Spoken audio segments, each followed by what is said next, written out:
Ceramic tiles are the most durable and attractive floor treatments there is. And it's not difficult to see why. PGH Eureka ceramic tiles will give any home a feeling of style and elegance. Add the fact that they're virtually maintenance-free and include a range that is slip-resistant even when wet. And you have a floor covering that's close to perfect. In fact, there isn't a room in the house that won't look better once it's been tiled. Today, more homemakers than ever before are discovering how easy and satisfying it is to do their own tiling. During the next few minutes, we'll show you how to achieve a professional finish. And now you can even tile over timber floors without the need for underlays or membranes, thanks to new and specially formulated adhesives. Like any home improvement project, much of the success depends upon preparation and the quality of tiles and adhesives you use. Once you have chosen the right PGH Eureka tile for the job, the next step is to find out how many you'll require. Tile supply is always calculated in square metres, so multiply the length of the area by the width and you'll get the exact size. Take the calculations along to a tile retailer who will be happy to help you work out the exact quantity. The retailer will take into consideration the necessary gaps between each tile and should also allow for extra tiles for cutting and shaping. An additional 5% is usually sufficient. They'll also be able to supply most of the tools and the materials necessary for a successful job. These include flexible adhesives for bonding the tiles, grout for the joints, plus an additive to make the grout flexible, a 12mm notched trowel for spreading the adhesive, a tile cutter, a very handy piece of equipment which can be hired from most tile suppliers, a straight edge, a piece of wood or aluminium will do, 2 lengths of string to help you work in a straight line, a squeegee for applying the grout, a bucket, a sponge for cleaning your tiles, and a pair of rubber gloves to wear when you're grouting, hand trowel for mixing adhesives, tile nippers for trimming, tape measure and pencil or felt-tipped pen, a set square. You now have your tiles, the tools and materials. The next step is to prepare the surface. Tiling over tongue and groove floorboards or particle board means you'll have to ensure they are properly nailed to eliminate excessive movement. It should also be totally free of dust, oil, grease and other contaminants. If it's been polished or varnished, it must be sanded back to the timber. At least 80% of any painted surface should be removed. Now you're ready to begin setting out. A little extra care taken at this stage is time well spent.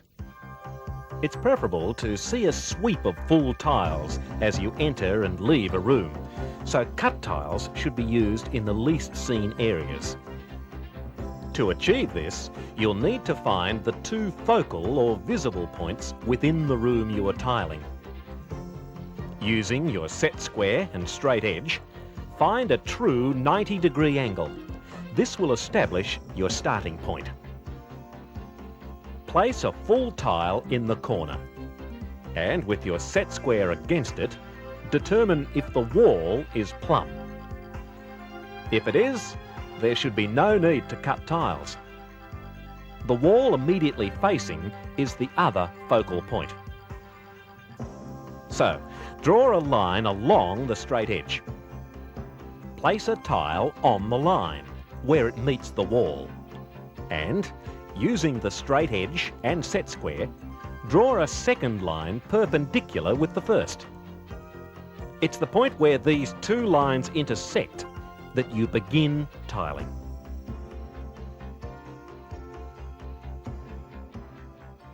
To help you maintain your line, place string along each of the lines drawn. Now it's time to prepare the adhesive. Using Davcoflex, you eliminate the need for expansion joints in your tiling because the adhesive acts as a flexible membrane absorbing movement and vibration.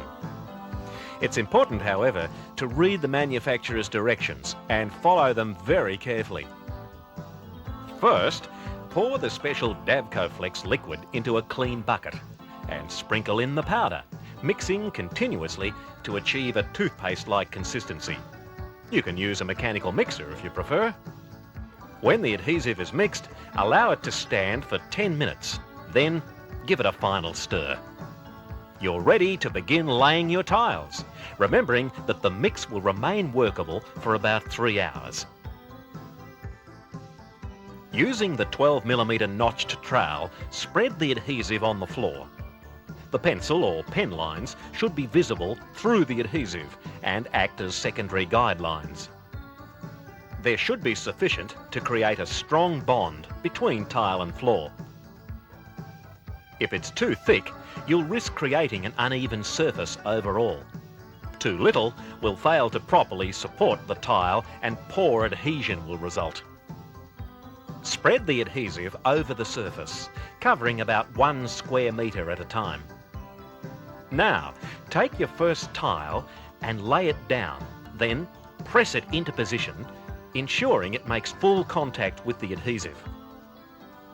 As you go, select tiles from different packs to achieve a good colour blend. It's best to lay the next tile flush with the first, and as you press it into the adhesive, move the tile away to create a gap of about 6mm. This technique avoids adhesive squeezing up through the joints. Remember to maintain a gap of about 6mm between all your tiles. A pencil is a good gauge. It's important to complete the area you're tiling without interruption. Otherwise, you risk the adhesive skinning, which affects its ability to bond. And to ensure your row of tiles remains straight, use the straight edge as you proceed with further rows. Don't forget that it's essential you wipe off any excess adhesive from the tiles before it dries. Let's just recap on preparing the surface and setting out. Obtain working lines, prepare the adhesive, apply the adhesive, and lay the tiles. You should now wait 24 hours before the next stage, which is grouting. This is a critical period as the adhesive is curing and securely bonding the tile to the floor. It's essential not to walk on the tiles during this time. Now you can begin grouting. In a clean bucket containing 1 litre of Grouting Flex, sprinkle in sufficient grout powder to achieve a toothpaste-like consistency. Remember, Grouting Flex is an integral part of the tiling on timber procedure. This will require approximately 4 to 5 kilos of grout. Let the mix stand for 10 minutes, give it a final stir, and it's ready for use. There's a range of colours available, so you can choose one which either matches or contrasts with your tiles.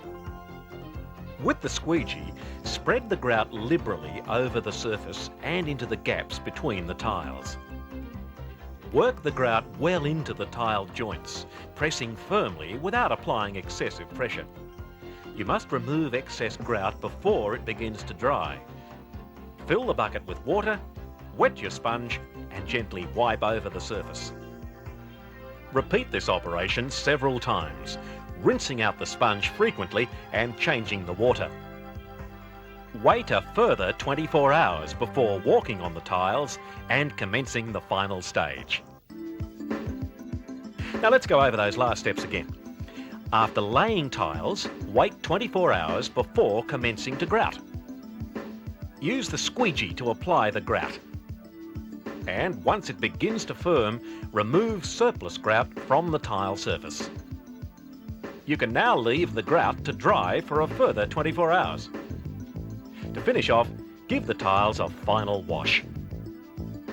Some unglazed tiles may need to be sealed especially if they're laid in work areas of the house, such as the kitchen or laundry. Sealers fall into two categories. One type penetrates the tile surface, the other remains on top. Sealers that penetrate are preferable for several reasons. They enhance the appearance of the tile, are more durable, and don't alter the slip resistance. There are three important rules to follow when you are sealing. Firstly, the tiles and their bedding must be completely dry. Because the job of a sealer is to create a barrier against moisture, it will also work in reverse, and any dampness trapped beneath the tiles will turn the sealer a milky colour. Leave newly laid tiles a minimum of 7 days before applying sealer.